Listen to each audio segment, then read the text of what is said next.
में जाके एक मैसेज छोड़ सकते हैं और हम वहां से उसका रेस्पॉन्स करेंगे, ठीक है। इससे कोई किसी तरीके का इंटरवेंशन बीच में इंटरप्ट नहीं होगा। ओके, सो एक टॉपिक है अबाउट 7QC टूल। स्टार्ट करने से पहले एक छोटा सा क्वेश्चन, एक अपनी अंडरस्टैंडिंग जान लेते हैं कि अभी तक हम लोग 7QC टूल को क्या मानते आ रहे हैं। पहला आंसर आपको 4 ऑप्शन देंगे। हमें मल्टीपल क्वेश्चन का बड़ा शौक है, तो मल्टीपल क्वेश्चन में पहला ऑप्शन, क्या ये एक सिद्धांत है जिसके आधार पर काम किया जाएगा? क्या ये एक तरीका है जिसके आधार पर हम डाटा कलेक्ट करेंगे? क्या ये एक तरीका है जिससे हम किसी भी समस्या को सॉल्व कर सकते हैं? ए, बी, सी, आपको क्या लगता है? एक क्विक रेस्पॉन्स के साथ हम इसे स्टार्ट करेंगे जिससे क्लियर हो जाए कि आज हमारे साथ जो लोग जुड़े हैं वो क्यों 7QC टूल में इंटरेस्टेड ले रहे हैं। ठीक है, तो एक अपनी पर्सनल अंडरस्टैंडिंग पहले क्लियर करेंगे आज हम लोग। तो सबसे पहले आप लोग रेस्पॉन्स करें कि ओके, शैलेश सर, ठीक है, डन। ऑप्शन सी,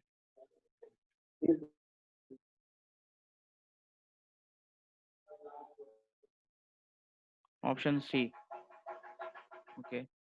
तो ऑप्शन सी बोलता है ये एक तरीका है जिसके आधार पर हम अपनी प्रॉब्लम को सॉल्व करेंगे।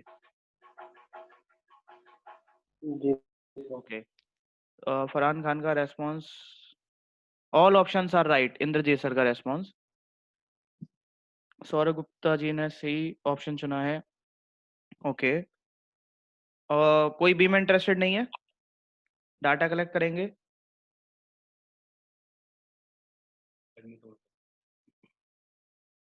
सर, सारा तो सी में ही आ जाएगा सर। डाटा कलेक्ट तो उसमें होता ही है स्वयं को टूल्स में।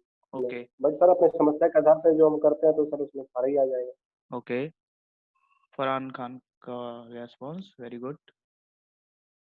ओके, बाकी लोग क्या सोचते हैं? क्विक रेस्पॉन्स एक छोटा सा, आप लोगों को इंडस्ट्री में आपने यूज किया होगा। अच्छा, सुरेंद्र जी का रेस्पॉन्स है option A. Okay sir, data collection करके प्रॉब्लम सॉल्विंग। ओके, सो ये भी नेक्स्ट। देखिए, पहली चीज, जैसे हम बाकी सिद्धांत पढ़ते हैं, ये उन सिद्धांतों की तरह नहीं है जैसे आपने एमएसए पढ़ लिया, एसपीसी पढ़ लिया। ठीक है ना, वो एक प्रिंसिपल है जिसके आधार पे हम सारे वर्किंग करते हैं, मैन्युफैक्चरिंग सिस्टम जिस पे काम करता है। बात करते हैं इससे प्रॉब्लम सॉल्व हो जाएगी, ये कितना सही है और कितना गलत है ये इसकी डेफिनेशन से समझ में आ जाएगा।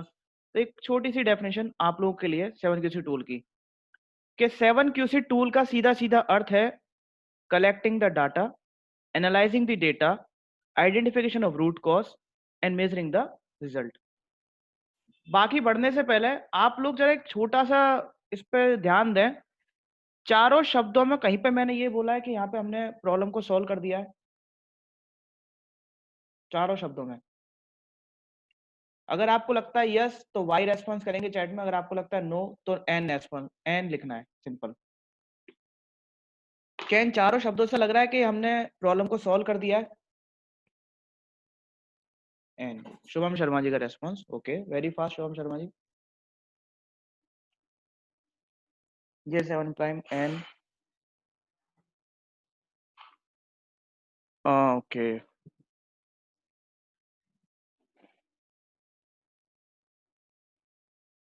सौरभ सर गुप्ता जी का response Y, okay. Vinay ji, आप ना अपने एक बार विनय जी को संपर्क करा जाए, ये इनको दिक्कत हो रही है इसमें।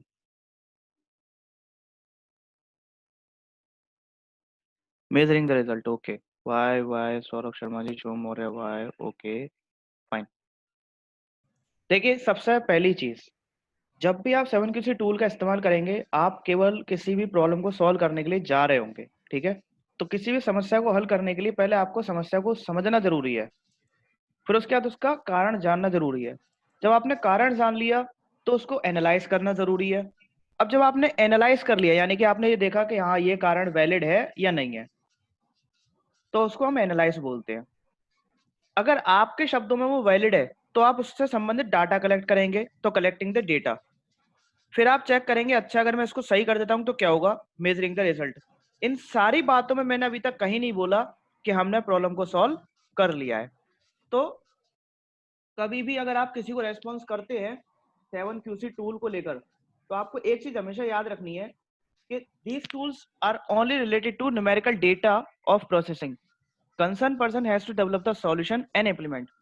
आप ऑफिस में बैठ के, आप शॉप फ्लोर पे गैम्बा वर्क करके इन चारों चीजों को हासिल कर सकते हो, कि चारों डाटा आपको मिल जाएंगे, लेकिन अब मैं ये बोल दूं इतने वर्कआउट से आपकी प्रॉब्लम सॉल्व हो जाएगी, तो ये आंसर गलत है।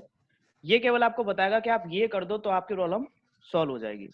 तो concern person has to develop the solution and implement. तो क्यूसी टूल्स हमें केवल डेटा देते हैं प्रॉब्लम से रिलेटेड, उसके रूट कॉज, उसको एनालाइज करना, ये सब चीजें। ओके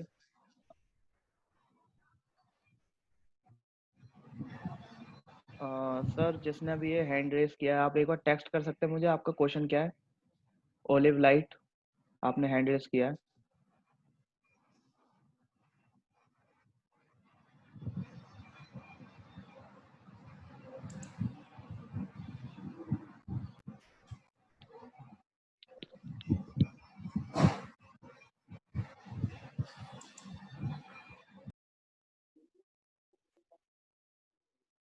ओके, तो शायद आगे बढ़ते हैं, उन्होंने ऑप्शन शायद गलत टच कर दिया होगा। ओके, तो 7QC टूल का पता चल गया।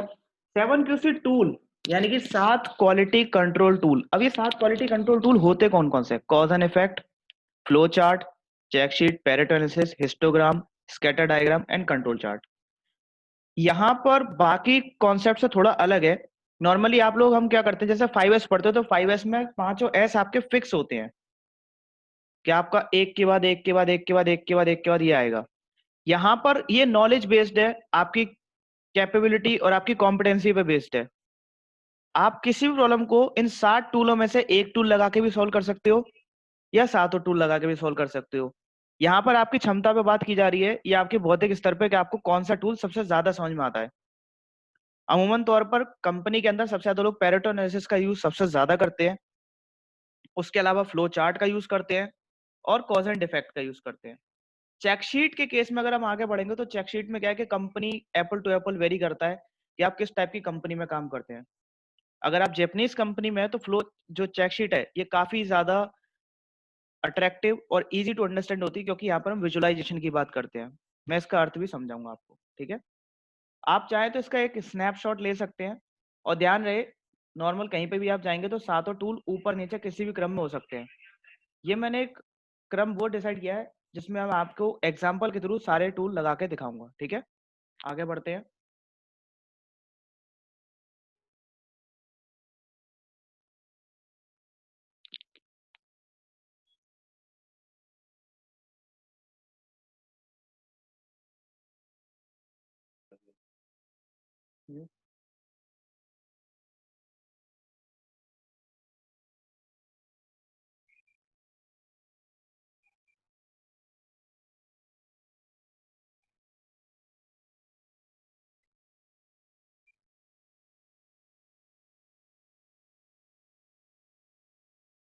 स्क्रीन सबको पढ़ने में आ रहा होगा, ठीक है? मैं इसको थोड़ा सा जूम कर देता हूँ, तो बहुत इजी हो जाएगा आप लोगों के लिए इसको पढ़ना। क्लियर है? सबसे पहले टूल पे हम आज स्टार्ट करेंगे, जो कि है कॉज एंड इफेक्ट डायग्राम। अमूमन तौर पे इसे लोगों ने फिशबोन डायग्राम के नाम से भी जानते हैं।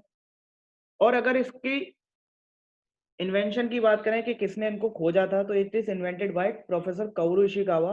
इसलिए उनके सरनेम के बेस पर इनको इशिकावा डायग्राम भी बोला जाता है। तो कभी कभार क्या होता है कि आप किसी कंपनी में गए तो वहां पे कोई सा इशिकावा डायग्राम बोल रहा है, कोई इसे फिशबोन डायग्राम बोल रहा है, तो आपको ध्यान रखना है कि cause and effect, fishbone diagram, Ishikawa diagram तीनों एक ही डायग्राम है, ठीक है? ये तो रहा इसका एक छोटा सा इंट्रोडक्शन। बात करते हैं पर्पस के लिए। तो a way to identify potential cause behind any problem and effect, whereas potential cause mean predictable cause, not a root cause. अब उन लोगों के लिए जो इस शब्दों में कहीं उलझ गए हैं, उनके लिए इसका आंसर ये है कि देखिए, एक तरीका है। पोटेंशियल कॉज का मतलब होता है संभावित कारण। यहां पर हम केवल एक संभावित कारणों की बात कर रहे हैं, हम ये नहीं बोल रहे कि ये समस्या का कारण है। एक आंसर दे, एक एग्जांपल लीजिए, चलिए चैट में रेस्पॉन्स करना सारे मिलके एक साथ। मान लीजिए आपके घर में 1 किलो दूध आया और वो दूध जब आप 4 घंटे बाद देखते हो तो वो दूध फट गया। तो चैट में रेस्पॉन्स कीजिए क्या हो सकता है जिस वजह से वो दूध फटा। एक बार चैट में रेस्पॉन्स करें कि क्या हो सकता है जिस वजह से वो दूध फट गया।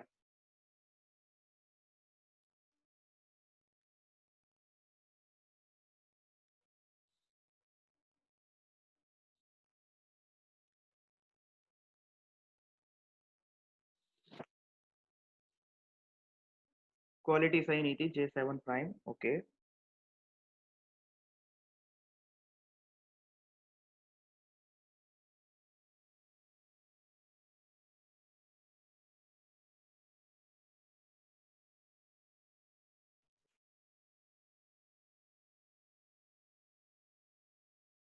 Okay Saurabh Gupta ji, boiling pot may be dirty. Okay, मतलब पतीला ही गंदा था इस वजह से भी दूध फट गया। Okay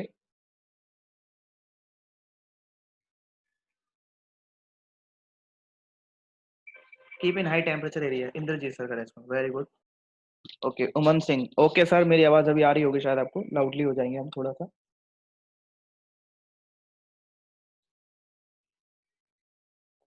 okay fine. तो काफी जल्दी लोगों ने रेस्पॉन्स किया, मिल्क पहले का था। Okay very good. अब अगर यहाँ पे आप एक चीज देखें तो जब आपने दूध फटने का एक एग्जाम्पल पकड़ा तो इन चारों इस एग्जाम्पल के अंदर काफी लोगों ने रेस्पॉन्स किया और आप सभी लोग आपस में एक दूसरे के रेस्पॉन्स देख भी पा रहे होंगे। लेकिन क्या इस रेस्पॉन्स में हमने सही वजह का पता लगा लिया कि रियलिटी में ये फटा क्यों था? हमने कोई ऐसी सही वजह हमें नहीं मिली। हम केवल एक प्रिडिक्ट कर रहे हैं अपने पुराने एक्सपीरियंस के आधार पे कि यार मेरे साथ ऐसा हुआ था तब ये वजह रही थी दूध फटने की, तो हो सकता है इस बार यही वजह रही हो। तो हम एक प्रिडिक्ट कर रहे हैं अपने एक्सपीरियंस के आधार पर। हमने कुछ संभावित कारण निकाले। अगर आप नोटिस करेंगे तो आप सभी एक जीनियस लोगों ने कई अलग अलग लेवल पे आंसर दिए, जैसे दूध का फटना यानी कि दूध पुराना हो सकता है, आपने सीधे सीधे मटेरियल को रेस्पॉन्स ठहरा दिया। पतीला गंदा हो सकता है यानी कि आपने मशीन को रेस्पॉन्स ठहरा दिया। तेज आंच पर रखा हो सकता है, अगेन मशीन का पार्ट आपने पकड़ लिया। हो सकता है कि बंदा दूध उबालना भूल गया हो, मैन की गलती, हमें नहीं पता चली ये बात। तो रेस्पॉन्स विल बी मोर ऑनेजेबल। ओके सो यहां पर आपको जो चीज देखनी है वो ये है कि कभी भी अगर आप कॉज एंड इफेक्ट का इस्तेमाल करेंगे तो आपके सामने 4 या 6 पैरामीटर होते हैं। पहला मैन, मशीन, मटेरियल, मेथड, ये सब बोलते हैं लोग 4M के नाम से। अगर हम एक्सट्रीम लेवल पर चले जाते हैं यानी कि हमारा एक्सपीरियंस अच्छा है और हमारे पास जो प्रोडक्ट है उसका एक्सपोजर भी काफी अच्छा है, तो लोग फिर मेजरमेंट, मदर नेचर और एनवायरमेंट में भी आगे बढ़ जाते हैं। जैसे नॉर्मली अगर आप रस्टी पार्ट का आप मेटल कंपनी में काम करते हो, आपकी कंपनी में जो प्रोडक्ट है वो मेटल से रिलेट है, तो हो सकता है। 1 मिनट J7 सर, मैं अभी अपनी आवाज को थोड़ा और सही कर लेता हूँ।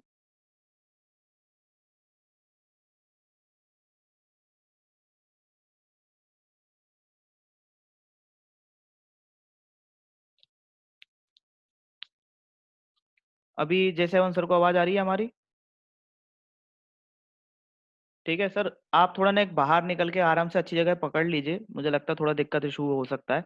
ओके, जैसे मान लीजिए आपकी कंपनी में ना शीट मेटल का काम होता है और आपकी कंपनी साउथ में है यानी कि यहाँ पर समुद्र है, तो बहुत ज्यादा चांसेस हैं कि आपका पार्ट रस्ट बहुत जल्दी और बहुत आसानी से पकड़ ले। क्यों? क्योंकि वहां का पानी, समुद्र बगल में, तो एनवायरमेंट खारा रहेगा जिस वजह से रस्ट लगने के चांसेस ज्यादा रहेंगे। तो कॉज एंड इफेक्ट आप इन 6 पैरामीटर में से किसी पे भी बना सकते हैं। और सबसे हाईएस्ट लेवल होता है जब आप 7M में चले जाते हैं और जहां पे हम पैसे को भी तवज्जो देने लगते हैं, यानी कि मनी पे बात करते हैं कि पैसा। नॉर्मल कई प्रोसेस ऐसे होते हैं जो मैनुअल हो रहे हैं, तो हम बोलते हैं पैसा ही कम है जिस वजह से हम ऑटोमेशन की तरफ नहीं जा पा रहे हैं। तो चलिए इसको आगे बढ़ाते हैं और इसका एक छोटा सा व्यू लेते हैं कि कॉज एंड इफेक्ट दिखता कैसा है। अभी आपके सामने एक छोटा सा कॉज एंड इफेक्ट डायग्राम मैंने बना रखा है ड्रॉ करके, जहां पर आप देख सकते हो। अगर इसको संरचना दिया तो इफेक्ट को अगर आप मछली का सिर समझ लें तो बाकी चीजें ऐसा लगा कि मछली के कंकाल की बात हो रही है, इसलिए इसे फिशबोन डायग्राम भी बोलते हैं। अब इस फिशबोन डायग्राम में देखने वाली चीज ये है कि मैन, मशीन, मटेरियल, मेथड, ये सारे क्या है, प्राथमिक कारण है। यानी कि पहले हम इन्हीं पे ही बात करेंगे कि हो सकता है इंसान की गलती हो, मशीन की गलती हो, मटेरियल की हो, मेथड की हो। पर अब इसके बाद तो हम इसके अंदर भी घुस जाएंगे अब कि मैन की गलती है, तो मैन की गलती क्यों है? सेकेंडरी कारण हो सकता है वो भूल गया था, ये हुआ सेकेंडरी फॉल्ट।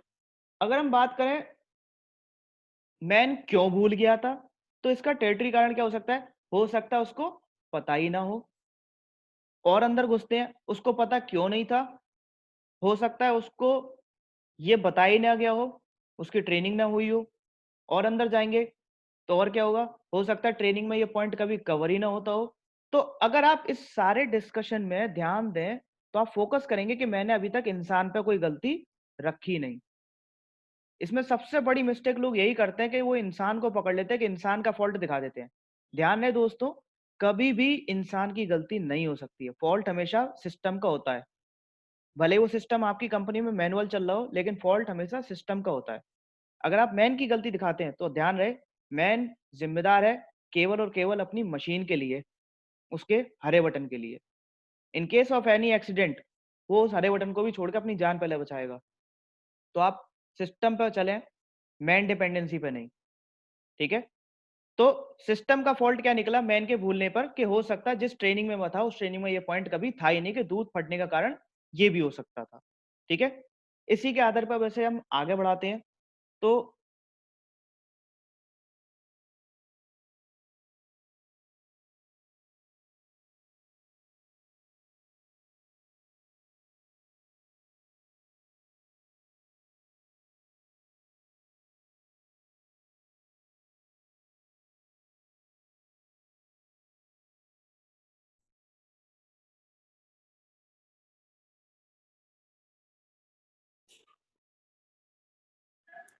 एक मिनट, मेरी आवाज नहीं आ रही थी इतनी देर से क्या?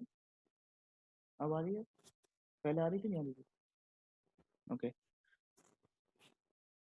तो आपके सामने अभी एक एग्जांपल हमने क्रिएट किया है ब्रेनस्टॉर्मिंग फिशबोन डायग्राम को लेकर। तो आपको इस पर चेक करना है। आप मान लीजिए आपके लिए शीट मेटल है, शीट मेटल ब्रश लग रही है, तो आप अपने लिए निकालेंगे। तो एक छोटा सा रिव्यू मैं दिखाता हूँ कि मैंने कैसे करा जब मुझे करना था फिशबोन डायग्राम। देखिए, एक एक करके एक एक लेयर को छीलते जाएंगे और समझते जाएंगे। सबसे पहले मैंने मैन पे बात करी। ठीक है, मैंने बोला जी हमारे कंपनी में ना बड़ा सिंपल हो जाता है कह देना कि भैया देखो हमारा आदमी ना अनट्रेंड था, जिस वजह से ये गलती हुई। तो हमने सीधे सीधे इंसान पर जिम्मेदारी डाल दी कि भैया इंसान ही आपने अनट्रेंड लगाया है तो गलती तो होगी। ओके, सही है। पर इसका वाई वाई तो करो, अगला कारण क्या हो सकता है कि बंदा अनट्रेंड क्यों था? क्योंकि फैकल्टी अवेलेबल नहीं थी उसको ट्रेंड करने के लिए। और अंदर जाओ, फैकल्टी अवेलेबल क्यों नहीं थी? क्योंकि आपने तब प्लान करा बैच को, इंडक्शन को, जब वहां पे फैकल्टी या ट्रेनर छुट्टी पे था। तो आपका सिस्टम फेलियर हो गया। आपको प्री प्लानिंग करनी चाहिए थी, या तो ट्रेनर को छुट्टी पे जाने से पहले रोकते, बताते उसको, या उसकी छुट्टी के बाद प्लान करते। तो ये भी एक वजह रही बंदे के अनट्रेंड होने की। और कई बार आप नोटिस भी करोगे, कई बार आपके साथ ज्वाइन हुए बंदों को वो ट्रेनिंग नहीं मिल पाती जो आपको मिली है, या आपको वो नहीं मिल पाती जो उन्हें मिली है। तो सिस्टम स्टैंडर्ड होना चाहिए। एक और कारण लोग हमेशा बोल देते हैं, आपकी मैन पावर स्किल्ड नहीं है दोस्त, इसलिए ये डिफेक्ट आया। ओके, हम मान लेते हैं। तो क्या आपने अलोकेशन ऑफ मैन पावर को कहीं डिफाइन कर रखा है कि किस काम में कितने लेवल का बंदा लगाएंगे? आपके पास है ऐसा कोई डॉक्यूमेंट? या फिर आप एक आसान भाषा में कि आप आज भी उसी सिद्धांत पर चल रहे हैं कि चेहरा देखकर टीका करना है आपको? बंदा थोड़ा अच्छा लुक है, बढ़िया है, इसे क्वालिटी में डाल दिया। शक्ल से थोड़ा दिख रहा है कि सरसों का तेल वगैरह सिर पे लगा रखा है, बाल चिपके हुए हैं, इसे डाल दो उठा के लोडिंग वाले प्रोसेस में। क्या ऐसा लगा रहे हो? अगर ऐसा लगा रहे हो तो डेफिनेटली आपकी कंपनी ज्यादा टाइम तक नहीं चलने वाली दोस्तों। और अगर आप उसके हिस्सा हो तो आप भी ज्यादा टाइम तक करियर में ग्रोथ नहीं कर पाओगे, क्योंकि इतना टाइम आप फेल ही होने हो। मेथड पे आ जाइए। मेथड में एक बड़ा सिंपल सा एग्जांपल दिखाया है मैंने इसमें कि ऑयल एप्लीकेशन, क्या पता अगर आप शीट मेटल कंपनी से, तो ऑयल एप्लीकेशन केवल ऊपर ऊपर की लेयर पे हो रहा है, एक ही साइड लगा रहे हैं, एक साइड नहीं लगा रहे हैं। तो बंदा ऐसा क्यों करेगा? जिस डॉक्यूमेंट को वो पढ़ रहा है हो सकता है उसकी गलती हो। तो क्या कभी आपने अपनी एसओपी को चेक करा कि ऑयल एप्लीकेशन अगर गलत हो रहा है तो आपने वो पॉइंट कहीं अपने कवर कर रखा हो मैनेजमेंट के पार्ट में? अगर हाँ, तो फिर आप बंदे को समझा सकते हैं। अगर नहीं, तो पहले अपने सिस्टम को तो करेक्ट करो। ऐसे ही मटेरियल हो सकता है मैन भी सही, मेथड भी सही, पर पीछे से दोस्तों मटेरियल वालों ने गेम खेल दिया। कॉस्ट सेविंग के नाम पे हल्की विस्कोसिटी का लाके ऑयल रख दिया। अब इस ऑयल को चेक कौन कर रहा है? अगर आपने ऑपरेटर को कभी ट्रेनिंग दी होती कि किस ग्रेड का ऑयल हमें यूज करना है, तो मटेरियल भी आपका सही होता। पता चला ऊपर ऊपर से गेम खेला गया, कॉस्ट सेविंग करी गई, हल्की विस्कोसिटी का ऑयल लगा दिया। अब बंदा ऑयल भी लगा रहा है, प्रोसेस भी बोला, लेकिन क्या प्रोडक्ट प्लांट से बाहर जाने से पहले रस्ट खा गया। लो विस्कोसिटी ऑयल और मशीन में लैक ऑफ ऑटोमेशन। ओके, तो ये एक कंप्लीट व्यू मैंने आपको दिखाने की कोशिश करी है। आप चाहो तो अपने एंड पे भी बना सकते हो। कोशिश ये करनी है कि आप हर कारण का प्राइमरी कॉस्ट के अंदर आप जो भी कारण दोगे उस हर कारण को इतना लेयर में कन्वर्ट कर दो कि आपको एंड में सिस्टम का फॉल्ट निकल निकल के आ जाए। अगर आप अंत तक मैन के फॉल्ट पे फंसे हुए हो तो दोस्त आपको ब्रेन स्ट्रोमिंग के लिए या तो 2-4 लोगों की जरूरत पड़ने वाली है, क्योंकि ध्यान रहे ये काम अकेले का नहीं है। It's a group discussion activity. आप अपने 2 अलग-अलग बैकग्राउंड्स के लोग, क्वालिटी, प्रोडक्शन, मेंटेनेंस, सबको लेके साथ में बैठ जाओ। एक प्रॉब्लम पे ब्रेनस्टॉर्मिंग करो और बनाने की कोशिश करो इसको। और ध्यान रहे, इसमें जो बंदा गलती करता है वो एक छोटी-सी गलती है कि इसके अंदर ना हम वाई वाई एनालिसिस कर रहे हैं एक तरीके का। जो वाई वाई एनालिसिस है, क्यों, क्यों, क्यों, हम वही कर रहे हैं। पर लोग क्या करते हैं, क्यों के कारण में क्यों को ही पहले ही प्रॉब्लम रख लेते हैं। मान लीजिए रस्ट ऑन रोटर, तो वाई रस्ट ऑन रोटर। तो वाई रस्ट ऑन रोटर कभी भी पहला कारण नहीं हो सकता है। इसी तरीके से मैन की गलती में रस्ट ऑन रोटर आप पहला कारण नहीं दिखा सकते हो। आपको वो वजह देनी है जो रियलिटी में इससे लिंक करती है। क्लियर है? आगे बढ़े। थम्स अप अगर समझ में आ गया हो सबको। एक थम्स अप। ओके, कौशल गुप्ता जी का क्वेश्चन, सर इसमें 6 कैसे वर्क करेगा? Okay, very well. इसको सर नोट कर लेते हैं, ठीक है? मैंने नोट कर लिया, आप भी कोई नोट कर लीजिए इसको। तो हम इसको मीटिंग के बाद क्वेश्चन को रेस करेंगे और इसको तब आपको समझाएंगे, ठीक है? ओके कौशल जी, थम्स अप। अगर अभी तक यहाँ तक किसी को कोई डाउट नहीं हो तो थम्स अप कर सकते हैं और फिर इसके बाद हम आगे बढ़ेंगे।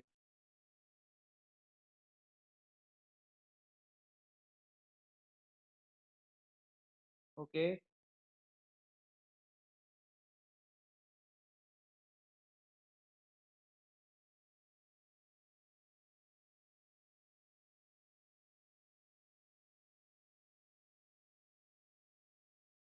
Shivam Maurya ji race hand.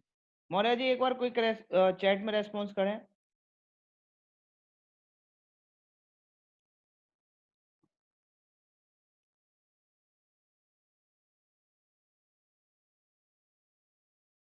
Okay, तो आगे बढ़ते हैं। ध्यान रहे, अगर क्वेश्चन नहीं आएंगे तो इसका दो ही अर्थ समझ सकते हैं हम और आप। पहला, या तो ट्रेनिंग आज इतनी सुपर है कि आज आप फूक मार के ना कई मुसीबतों को 7 QC से हल कर देंगे। और दूसरा, कि आपके ऊपर से जा रहा है सब कुछ। उम्मीद करता हूँ पहला ही वाला हो। दूसरा वाला है तो हमारा और आपका जुड़ने का कोई फायदा नहीं होगा। जूम ऐप है, टेक्नोलॉजी का फायदा उठाना है तो रेस्पॉन्स भी पूरा बराबर एकदम फुल टू दबा के यार थम्स अप कर दो, कोई इशू नहीं है इसमें। कोई तिहाड़ में नहीं भेजूंगा अगर गलत थम्स अप भी कर दोगे तो। ध्यान रहे, है ना? कोई जेल नहीं होनी है। B free, be comfortable, response quick. Okay, आगे बढ़ते हैं। Moving next, benefits. भाई इंसान ना लालची है, बिना फायदे के काम नहीं कर सकते हम। तो एक छोटा सा लालच आप लोगों के लिए भी। अगर आप 7 QC टूल का ये टूल इस्तेमाल करते तो सबसे बड़ी बात, आप हम आप हमेशा हर प्रॉब्लम को छोटे छोटे साइज में तोड़कर उसका रूट कॉज ढूंढ सकते हैं। जरा इमेजिन करो, आपने आज तक अपनी लाइन के किसी एक प्रोसेस को पूरा डिटेल में समझा है? और अगर आपको लगता है समझा है तो उसको ना पेपर पेपर पेन से लिख लिख के देखना स्टेप बाय स्टेप। और फिर अगले दिन कंपनी में जाकर उन स्टेप को फॉलो करना। आप देख पाओगे कि आपने कुछ भूला है, और पता है वो क्या है? वो है सिंपल चेक पॉइंट्स। कि एक स्टेप के बाद चेक क्या करना था दोस्त, इसी को बोलते हैं अंडरस्टैंडिंग। इसलिए मैंने आपको कहा ब्रेन स्ट्रोमिंग करनी है, ठीक है? और आपका एक रिलेशनशिप भी अच्छा बिल्डअप हो सकता है, नो डाउट। अगर आप 3-4 दोस्त एक अच्छा डिस्कशन करोगे, root cause is equal to solving. Okay, Kaushal ji आज लग रहा है फुल लर्निंग मूड में आए हैं, कौशल जी के क्वेश्चन बढ़ रहे हैं। उम्मीद करूंगा कौशल जी एंड तक आप टिके रहें, आपका नेटवर्क कहीं जाना नहीं चाहिए। मुझे आपके क्वेश्चन बड़े इंटरेस्टिंग लग रहे हैं और हम इस पर रेस्पॉन्स जरूर करने वाले। ठीक है कौशल जी, इसको नोट करेंगे। Thank you Kaushal ji, thank you. समय के अभाव को समझते हुए आपने बहुत जल्दी समझ लिया। Thank you Kaushal ji. Okay, moving next. Purpose. Purpose क्या है? एक तो होता है आप पेज पे लिख के ले जाओ कि ये सर ये समस्या ये कारण है, तो उसमें आपका क्या है, सा, है, ही, तथा, और, एवं, स्वयं, इतने सारे हिंदी के वर्ड्स, बंदा फोकस ही नहीं कर सकता कि उसे पढ़ना क्या है। और यहाँ क्या है, स्केचमेटिक व्यू दोस्त, पॉइंट टू पॉइंट बात, अनट्रेन्ड मैन पावर। अब ये थोड़ी लिखेंगे श्याम अनट्रेन्ड था इसलिए उससे गलती हुई, हमने ये कहीं नहीं लिखा, हमने लिखा untrained man power. Point two point वाली बात बंदा तुरंत समझ लेगा, इसलिए स्केचमेटिक व्यू। इसलिए जापानीज आज आगे हैं क्योंकि टाइम को बड़ा जल्दी समझ लिया। निबंध लिखने से अच्छा है बुलेट पॉइंट्स लिख दो, बड़ा बेनिफिट होता है, आप ट्राई करके देखो। नेक्स्ट है फ्लो चार्ट्स। ओके,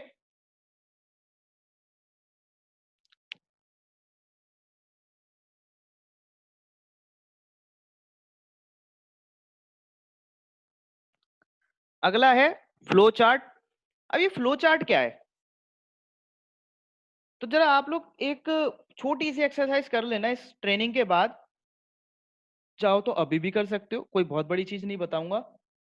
एक पेपर और पेंसिल पे अगर लिख के बता दो मुझे कोई कि सर दूध उबालने के ना ये स्टेप होते हैं, आप सिंपल एक पेपर पेंसिल से लिख के बताओ कि दूध उबालने के स्टेप होते हैं। क्या है ना, अपन, हमारा सिद्धांत बड़ा सिंपल है, इंसान का किचन और खाना उसके जीवन के पैदाइशी साथ चलता आ रहा है, तो अंडरस्टैंडिंग ना बड़ी क्लियर हो जाती है। और इंडस्ट्री का कोई टॉपिक उठा लीजिए वो खाने से रिलेटेड, खाने पे ही खत्म है। ठीक है, तो बुद्धि और पेट एक साथ काम करेंगे ना तो बड़ा अच्छा कॉम्बिनेशन बनता है, और नाइस कॉकटेल, और आपको मजा पूरा आएगा, हैंगओवर होने नहीं दूंगा। ठीक है, ध्यान रहे, नो रिपीट टेलीकास्ट। तो फ्लो चार्ट की हम बात कर रहे हैं। आपके सामने एक पेपर पे ना दोस्त 2 पेज का एक फ्लो चार्ट लिखा है कि अगर आपकी मम्मी घर पे नहीं है तो खाना ऐसा बनाना है। अब आप एक एक करके बड़े प्यार से एक एक लाइन पढ़ रहे हो, अच्छा ये कर लिया टिक, अच्छा ये कर लिया टिक। पर पता है दिक्कत कहाँ है, इस पूरे प्रोसेस में कहीं पर ये नहीं पता चला कि कम वक्त शुरू कहाँ हो रहा है और खत्म कहाँ हो रहा है। ये भी नहीं पता चला कि साला डिसीजन दे किधर रहे हैं हम। ये तो पता चल गया कि कुकर में दाल रख के पानी डाल के नमक डाल के हल्दी डाल के गैस पर चढ़ा देना है। चेक पॉइंट्स कहीं लिखा था कि कुकर अगर ढक्कन सही नहीं बैठा तो हवा लीक करेगी, गैस नहीं बन पाएगी, सीटी नहीं आएगी। तो क्या है ना, पढ़ना पड़ रहा है दोस्त। इस पढ़ने को ही हम खत्म कर देते हैं इस चित्रों से। जल्दी से इसका क्विक स्नैपशॉट ले लीजिए, ध्यान रहे नो रिपीट टेलीकास्ट, इसका स्क्रीनशॉट लें फटाफट से, क्योंकि अगला जो फ्लो चार्ट है उसका एक एग्जांपल के थ्रू समझाऊंगा। तो स्क्रीनशॉट ले लें, इसका सिंबल समझ लें, फिर आराम से flow chart easy to understand हो जाएगा। ठीक है, देखिए सबसे पहला वाला चित्र है जहां मेरा इस वक्त माउस का कर्सर आ रखा हुआ, स्टार्ट ऑब्लिक एंड। जहां भी ये शेप दिखे तो समझ लीजिएगा दोस्त कि प्रोसेस वहीं से स्टार्ट हो रहा है। अगला चित्र है एरो, ये बता रहा है अब आगे बढ़ना है। अब ये देखो पहले वाले और तीसरे वाले चित्र में देखो अंतर क्या है, कोने का। इसके कोने बड़े शार्प हैं, यानी कि एक आयत बन रहा है, लेकिन इसके कोनों में ना राउंड है। तो ये क्या बता रहे हैं, ये बता रहा है प्रोसेसिंग स्टेप। आपने गैस ऑन कर दी, दाल ले ली, अब प्रोसेसिंग स्टेप है कि कैसे कितना भाग दाल लेना है, कितना भाग पानी लेना है, कब उबालना है, क्या टेम्परेचर देना है।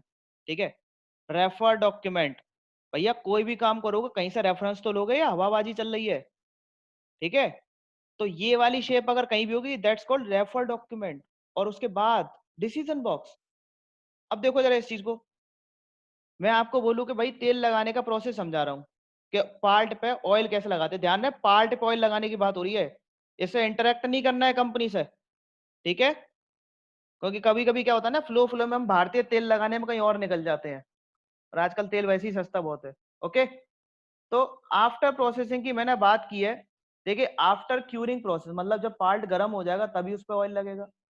स्टेप क्या दिखा दिया, ऑपरेटर ऑयल को अप्लाई करेगा ब्रश के थ्रू रोटर की सरफेस पे, एक पार्ट है रोटर, ठीक है ना, समझ लेना आराम से, आप शीट मेटल ले लो अगर शीट मेटल कंपनी को।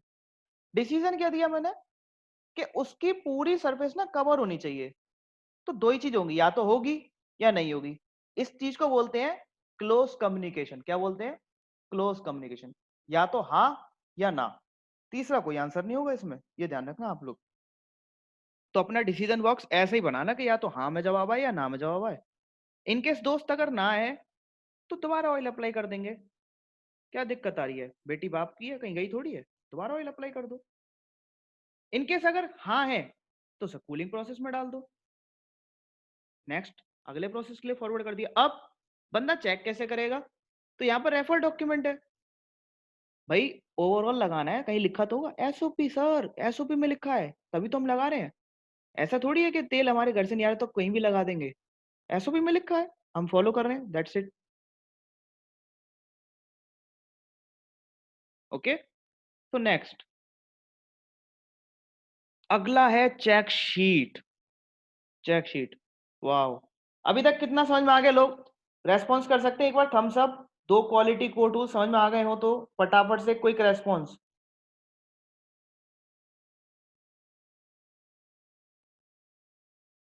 एक छोटा सा thumbs up.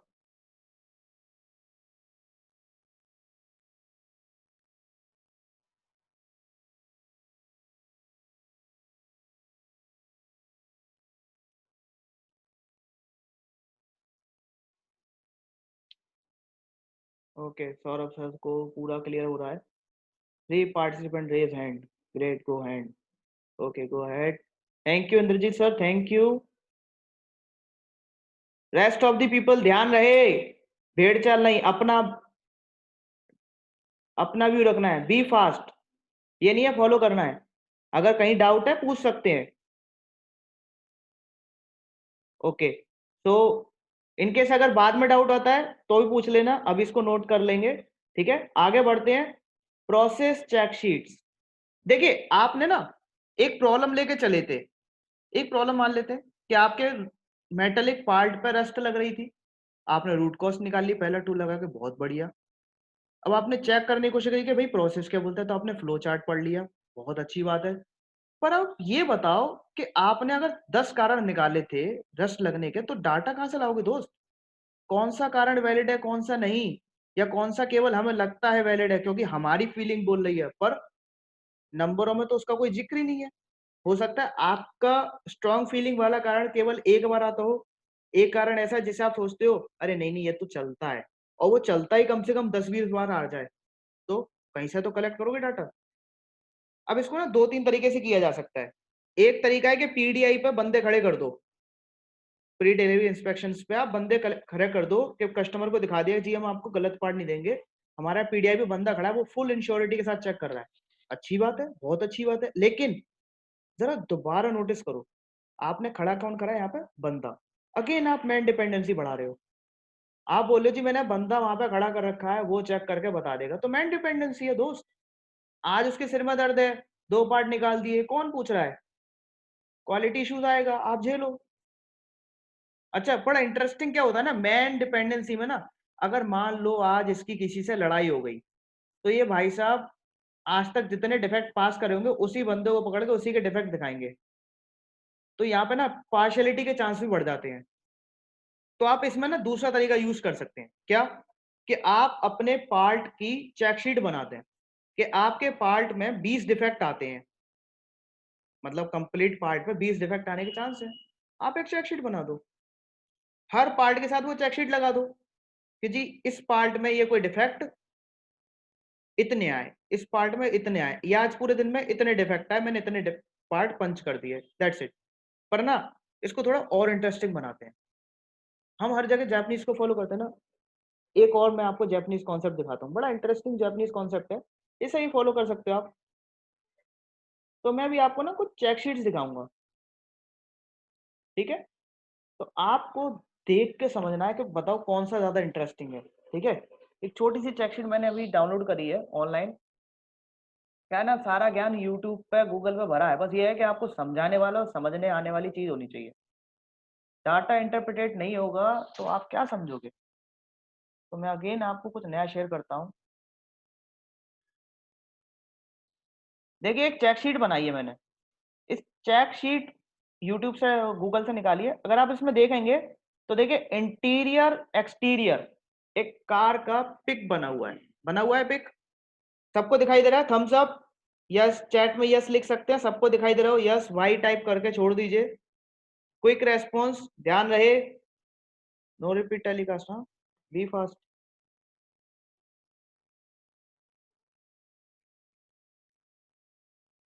Okay, that's good. जरा देखो यहाँ पे एक कार का चित्र है, आपके पास एक कार है, इतनी बड़ी कार को चेक करना है, 800 कार पीछे रेडी होकर तैयार हो रही है बैक टू बैक। क्या करना है? बार बार लिखने से अच्छा है बंदे ने क्या करना है, इस चित्र में उसको कहीं भी डिफेक्ट मिल रहा है वो वहां पे एक मार्क कर देगा, मार्क करने के बाद उस डिफेक्ट की शॉर्ट फॉर्म लिख देगा, दैट्स इट। कौन सा ज्यादा टाइम सेविंग है? नो डाउट इसमें टाइम सेविंग है। अच्छा, इंटरेस्टिंग बात तो अभी तक किसी ने देखी नहीं। इसमें टाइम सेविंग के साथ पता है क्या फायदा है? आप अगर नोटिस करें, आपके पास कोई मेटल का पार्ट है, उसमें रस्ट लगती है, आपके शब्दों में रस्ट एक टॉप रेटेड डिफेक्ट है जो कि आपके पार्ट में आता है, नो डाउट, क्योंकि मेटल का पार्ट है, आएगा। लेकिन अगर आपके पास ऐसी विजुअल चेकशीट है तो उसका बेनिफिट क्या है? आप ये भी समझ सकते हो कि आपके प्रोडक्ट के कौन से हिस्से पे सबसे ज्यादा रस्ट आता है, क्योंकि अब आपके पास एक विजुअल चेकशीट है। So this is the power of check sheet. आप डेटा कलेक्ट भी कर रहे हो विद एक्यूरेसी, खाली नंबरों पे नहीं ले रहे हो, विद एक्यूरेसी है। चित्र में लिखा है कि दोस्त अगर पूरे पार्ट में 10 बार डिफेक्ट आता है रोटर का, रस्ट का, तो 10 में से ये पार्ट ऐसा है जिसमें 7 बार आता है। तो आप क्या करोगे? हर प्रोसेस में चेक कर सकते हो कि ये पार्ट कहाँ कहाँ पर टच होता है, ये पार्ट का पोर्शन कहाँ कहाँ पर टच होता है। तो बड़ा ईजी हो जाएगा और डिफेक्ट को किल करना बहुत आसान हो जाता है चेक शीट्स के थ्रू।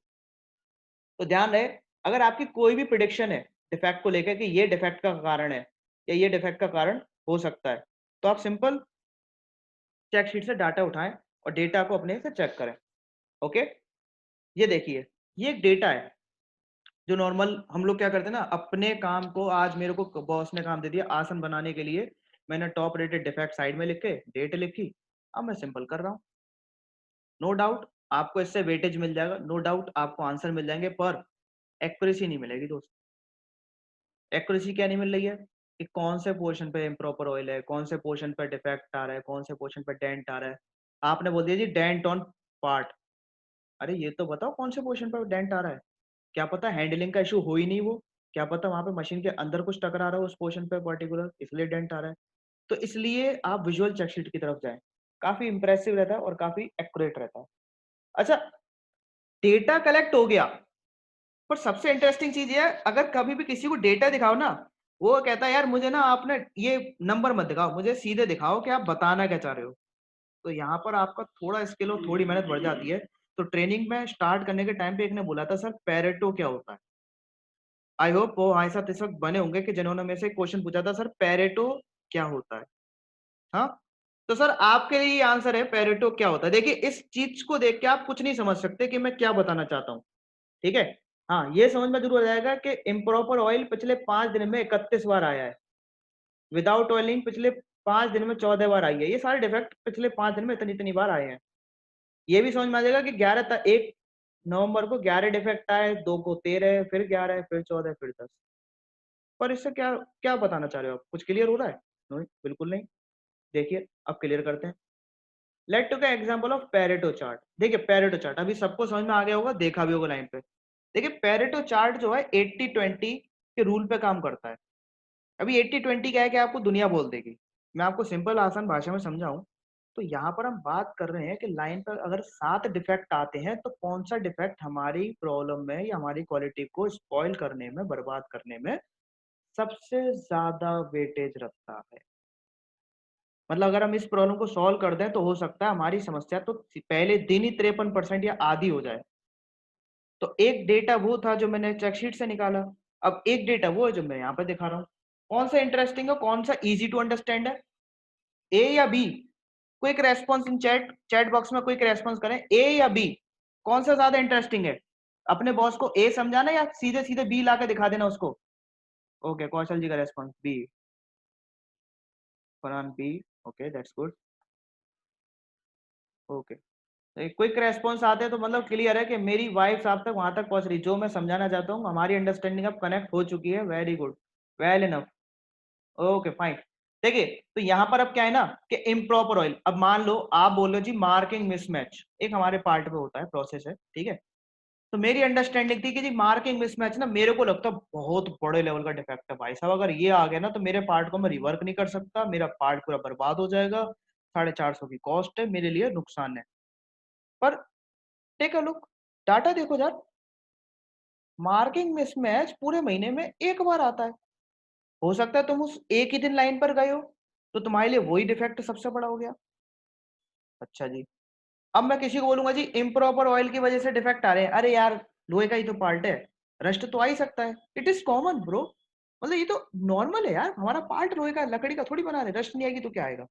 पर दोस्त दोबारा ध्यान दो, उस रस्ट की वजह से आपकी क्वालिटी पे 53% का अटैक हो रहा है, यानी कि आप कितनी भी मेहनत कर लो, आधी क्वालिटी तो आपकी प्लांट के अंदर ही खत्म हो चुकी है।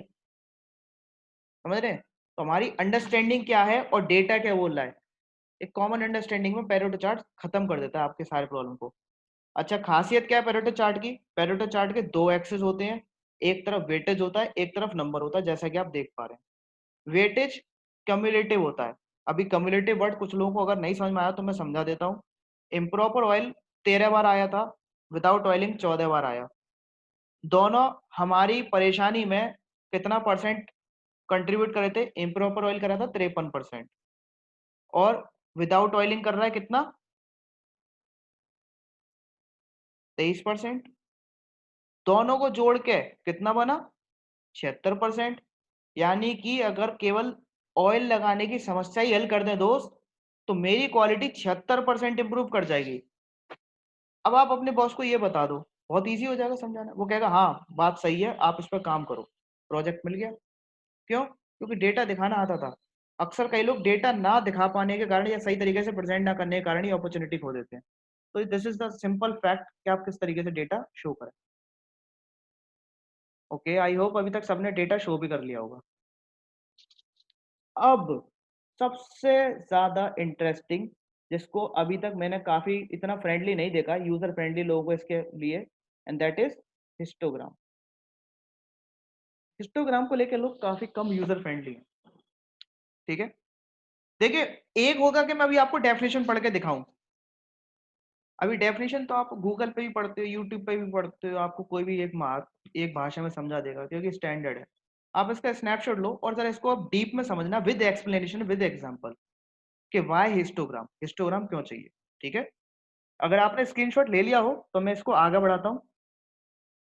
मेरे बॉस ने मेरे से पूछा, देखिए मैं ट्रेनिंग डिपार्टमेंट से हूँ, तो मेरे बॉस ने मेरे से कहा कि अभिनव लाइन पे जाओ और मुझे ये बताओ कि मेरे पास आज की डेट में अगर 230 मैन पावर है तो उसमें से कितनी मैन पावर कितने प्रोसेस में कितने लेवल पर ट्रेंड है।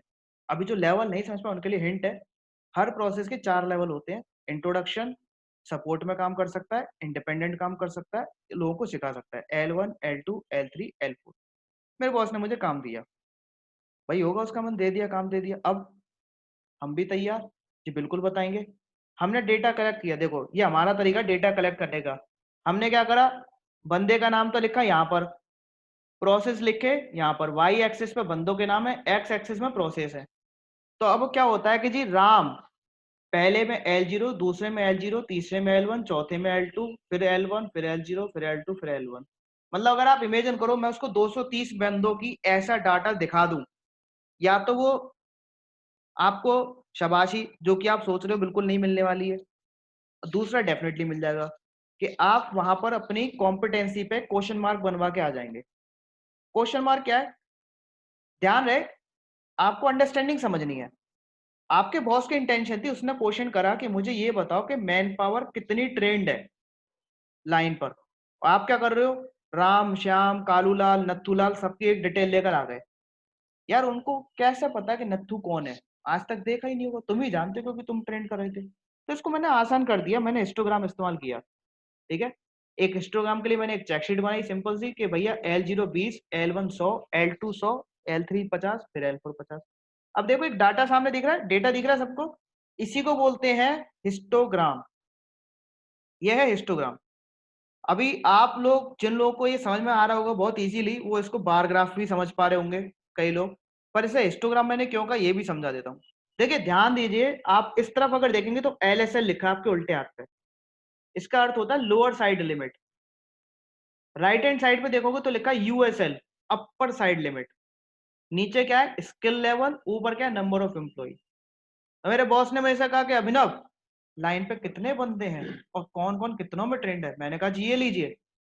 अब यहाँ आप देख पा रहे हो तो बड़ा इजी अंडरस्टैंडिंग हो गया कि जी L2 में 140 बंदे हैं, L1 में 100 है, L3 में 50 है, L4 में 30 है, L0 में 20 है। इससे क्या फायदा होता है? मेरे को अगर समझाना हो कि आज अब हम स्ट्रीमलाइन है, हम बैलेंस में चल रही है हमारी गाड़ी, तो कैसे पता चल रहा है कि मेरे L2 में लोग 140 ट्रेंड है?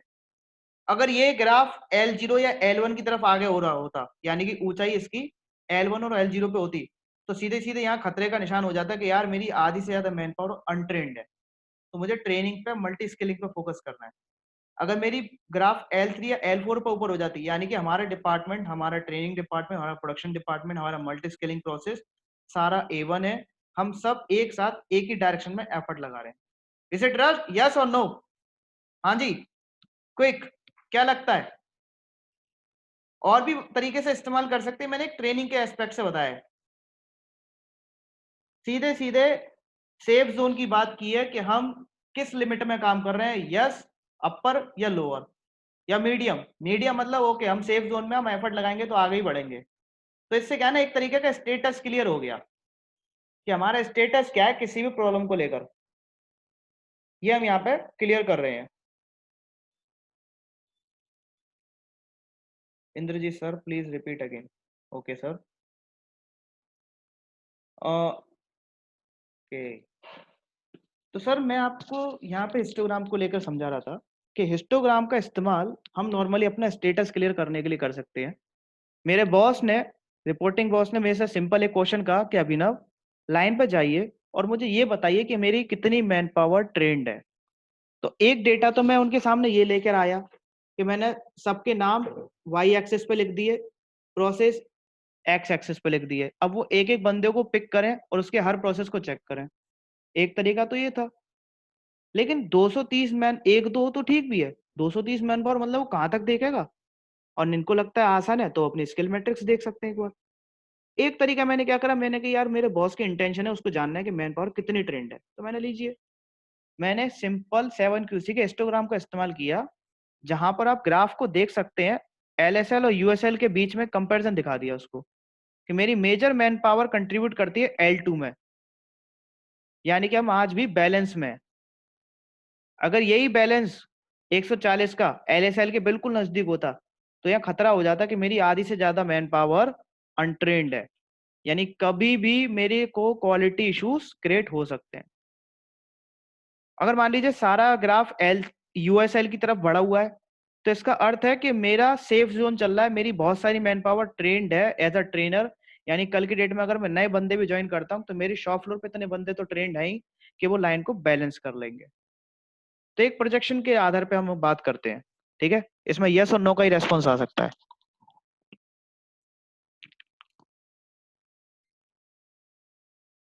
Okay, welcome Indrajeet sir.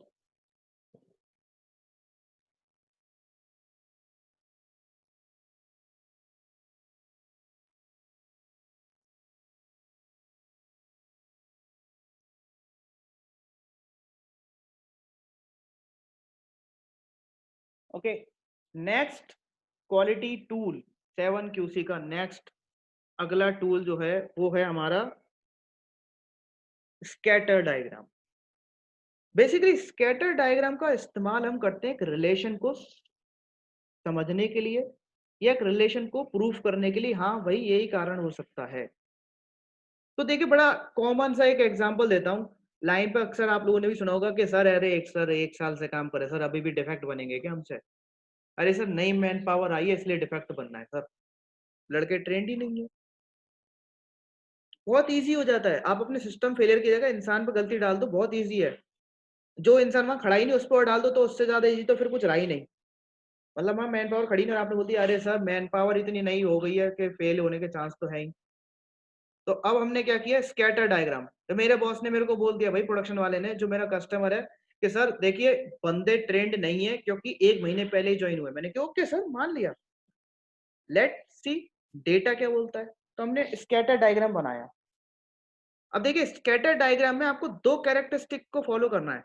पहला कैरेक्टरिस्टिक, अगर आप इस डायग्राम में एक लाइन देख पा रहे हैं, डॉट लाइन, एक विकर्ण के रूप में जो ऊपर से नीचे जा रही है, ये एक डॉट लाइन है, ठीक है। अगर आप इस लाइन के पास देखें तो यहाँ पे बहुत सारे पॉइंट बने हुए हैं, ठीक है। पहला कैरेक्टरिस्टिक है किसी भी स्कैटर डायग्राम के सक्सेस होने का कि अगर वो रियलिटी में एक रिलेशन है तो आपके सारे पॉइंट इस डॉटेड लाइन के आसपास ही होंगे, फैले हुए नहीं होंगे पूरे ग्राफ में, आसपास होंगे। दूसरा कैरेक्टरिस्टिक है ये ग्राफ ऊपर जा रहा है या नीचे आ रहा है। अगर ये विकर्ण ऊपर जा रहा होता तो पॉजिटिव रिलेशन है, और अगर ये विकर्ण नीचे जा रहा है तो नेगेटिव रिलेशन है। आई होप आप समझ पाए होंगे कि अगर मेरे को कोई बोलता है कि जी number of experience is the reason behind any defect, मतलब जितना ज्यादा एक्सपीरियंस होगा उतने ही कम डिफेक्ट होंगे, मैंने कहा ओके आपकी बात मैं मानता हूं, पर ग्राफ तो नहीं मानता ना दोस्त, ग्राफ तो कुछ और बोल रहा है। मैंने डेटा उठाया नंबर ऑफ एक्सपीरियंस बंदों का और उनके डिफेक्ट की जर्नी देखी कि उनके डिफेक्ट कितने डेवलप होते हैं। No doubt number of experience बढ़ रहा है तो डिफेक्ट भी कम हो रहे हैं, आप देख पा रहे होगे, लेकिन रिलेशन नेगेटिव है, रिलेशन नेगेटिव है। तो ये क्या है, एक रिलेशन बिल्डअप कर रहे हैं हम यहाँ पे कि आपको कोई बोल के चला गया जी ये वजह है, ठीक है। स्कैटर डायग्राम बनाइए, रिलेशन चेक कीजिए, क्या पता आपकी बात और आपके पॉइंट्स मैच ही नहीं कर रहे हैं, रिलेशन ही नहीं है। तो स्कैटर डायग्राम एक रिलेशन बिल्डअप करने के लिए 2 कारणों के बीच में कि मेरी समस्या का कारण ये है या नहीं, एक ग्राफिकल व्यू के तौर पर दिखा दिया। ऐसा नहीं है कि मैं 10 साल से काम कर रहा हूँ मेरी बात पत्थर की लकीर हो जाएगी या मैंने बोल दिया नहीं नहीं अभिनव सर ने बोला इतना एक्सपीरियंस है यार 10 साल से, झूठ थोड़ी बोलेंगे, ठीक है यार मान लिया। पर इंडस्ट्री है, कागज पे चलती है, डेटा पे चलती है, डेटा क्या बोल रहा है वो तो चेक करो, ठीक है। नेक्स्ट प्रोसेस या नेक्स्ट क्वालिटी कोड टूल्स की बात करेंगे अब हम, इसका 7QC टूल की। ओके सौरभ गुप्ता जी का रेस्पॉन्स है how to identify relation is negative और पॉजिटिव। ओके सौरभ सर बड़ा सिंपल है आंसर आपके लिए। अगर आपका ग्राफ का डायगोनल यानी कि विकर्ण जो आप तिरछी लाइन देख रहे हैं लाल कलर की डॉट वाली, अगर ये ग्राफ ऊपर जा रहा है दैट मीन पॉजिटिव, अगर ये ग्राफ नीचे जा रहा है जैसे कि इसमें दिखाई दे रहा है that mean negative. This is the way कि आपका रिलेशन तो है पर पॉजिटिव है या नेगेटिव उसको शो करता है। पहले तो आपको यही क्लियर करना है कि रिलेशन है भी है या नहीं है, या ऐसे ही बोल के चले गए, ठीक है। ओके नेक्स्ट आज का last code quality 7QC tool की बात करेंगे that is control chart. Okay देखिए जैसे मैंने स्टार्टिंग से अभी आपको समझाता आ रहा हूं कि बड़ा ही क्लियर है दोस्त कि आपको कोई भी प्रॉब्लम सॉल्व करने के लिए जरूरी नहीं है कि 7 और टूल का इस्तेमाल करना आता हो। आप बड़े आसानी से किन्हीं 2 टूल का इस्तेमाल करके भी अपनी प्रॉब्लम को सॉल्व कर सकते हैं, शर्त है आपकी उसमें एक्सपर्टीज कितनी है।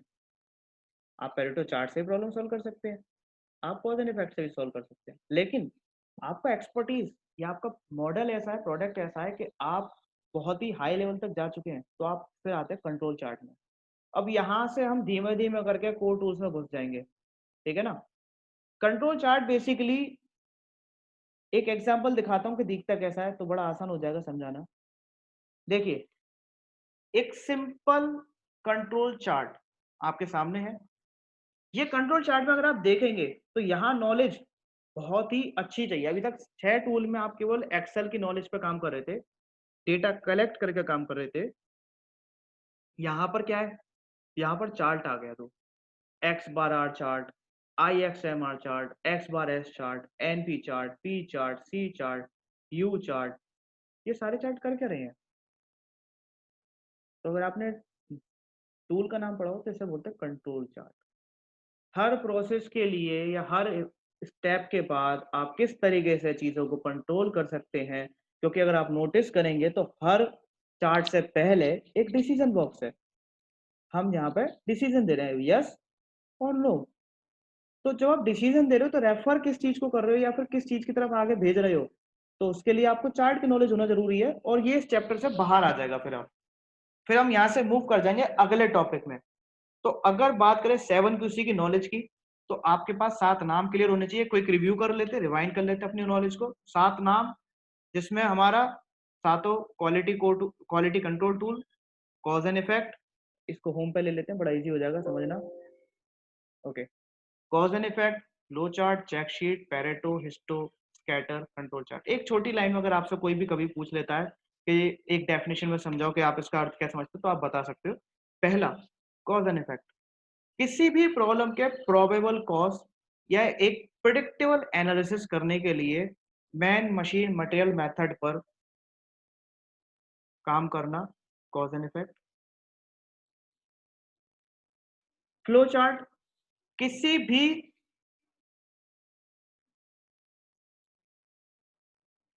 प्रोसेस को समझने के लिए कि प्रोसेस में कहाँ स्टेप स्टार्ट का है, कहाँ स्टेप एंड का है, कहाँ पर उसमें डिसीजन है, फ्लो चार्ट। फायदा क्या है, एक पिक्टोरियल व्यू के थ्रू आप किसी भी प्रॉब्लम को समझ सकते हो, प्रोसेस को समझ सकते हो। दोस्त, 2 पेज का फर्रा पढ़ने से अच्छा है आपके सामने पिक्टोरियल व्यू है, डिसीजन बॉक्स है, आप समझ सकते हो कि प्रोसेस में कहाँ डिसीजन लिया जा रहा है। अगर आपको चेक करना है तो आप डायरेक्ट डिसीजन बॉक्स में जाओ, चेक करो आपका वाला पॉइंट है या नहीं है, नहीं है तो इंक्लूड करो, दैट्स इट। 2 फर्रे पढ़ने पढ़ने से आसान है ना, कि किताब पढ़ना आसान है। इट्स अप टू यू कि आप किस में आसान हो, किस में कंफर्टेबल हो। Then check sheet, data collect करना है दोस्त। मतलब मेरे को कोई प्रॉब्लम मिली है, मेरी प्रॉब्लम कितनी वैलिड है, डेटा कलेक्ट कहाँ से होगा, चेक शीट से होगा। मैन डिपेंडेंसी नहीं करनी है। पेरेटो एनालिसिस, डेटा कलेक्ट कर लिया पर कितना कंट्रीब्यूशन है मेरे क्वालिटी फेलियर में, पेरेटो एनालिसिस। हिस्टोग्राम, एक डायरेक्ट हमने पॉइंट आउट कर दिया कि आज हमारा स्टेटस किसी प्रॉब्लम को लेकर यहाँ है, लोअर लिमिट और अपर लिमिट के बीच में है, या अपर लिमिट की तरफ है या लोअर लिमिट की तरफ है, सिंपल। स्कैटर डायग्राम, एक रिलेशनशिप दिखाने के लिए 2 वेरिएबल्स में, किसी प्रॉब्लम के लिए अगर 2 वेरिएबल्स रीजन है तो स्कैटर डायग्राम के थ्रू आप दिखा सकते हो। देन कंट्रोल चार्ट, फाइनली आप उस प्रोसेस में किस तरीके से जो मैंने अभी आपको चार्ट्स बताए उनका यूज करके उसको कर सकते हैं। तो that's all from my side. अब आप लोग के क्वेश्चंस या क्वेरी है तो वेलकम,